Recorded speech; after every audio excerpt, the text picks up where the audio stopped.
What if the silence you're hearing right now isn't God abandoning you, but God testing what you'll do when you stop speaking? That silence, that emptiness, when you open your Bible and feel nothing, when you pray and it feels like your words just hit the ceiling and fall back down, that moment when worship songs that once broke, you now feel hollow.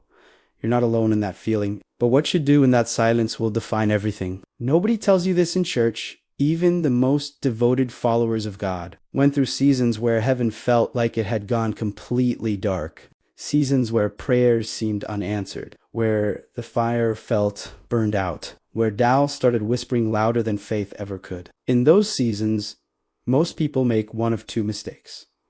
They either panic and run, or they go numb and slowly drift away from God. But it gets deeper than you think. God going silent is not what it looks like on the surface. You will misread it and walk away from what he's building in you. The silence is not punishment, it is promotion. Think about a parent teaching their child to walk. At first, they hold both hands, then one, then they let go. Not because they stop caring, but because the child is ready. God's silence often works the same way. The emotions, the goosebumps, those are training wheels. He's not gone. He's watching. And your response in this silence is a test of maturity, not a sign of failure. Stop evaluating your faith by what you feel. Pay attention to this part. Sometimes the silence is God waiting for you to deal with something you've been avoiding, something you keep returning to. You've been praying for breakthrough, but have you been honest about the bitterness you haven't surrendered? The apology you owe and keep delaying? David said it plainly, if I cherished sin in my heart, the Lord would not have listened. That's not condemnation. That's a clue. God is waiting for you to clear the signal. The dangerous lie here is telling yourself, I'm not that bad. Comparison will keep you comfortable and spiritually stuck at exactly the same time. The silence is building a faith that doesn't depend on feelings. Most believers have emotional faith. They're on fire when worship hits right and life is going well. This is where it becomes dangerous.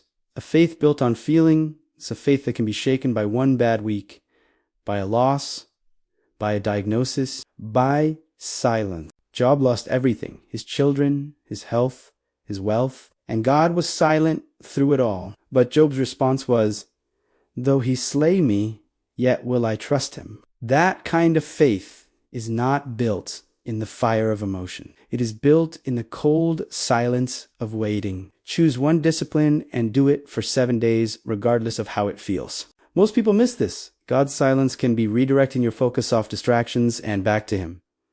You may have been so busy asking that you stopped just being with him.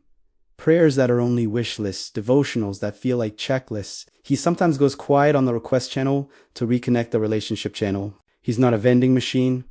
He's a father. The silence is his way of asking, do you want me or just what I can give you? Spend 5 minutes asking for nothing. Just sit. What you do in the silence writes your spiritual testimony. Almost every miracle you've read about came after a season of silence. Joseph, Lazarus, the disciples in the upper room. But it gets deeper. God isn't just writing your story. He's writing your witness. Someone watching your life right now needs to see how a believer handles darkness. How you pray when God feels absent.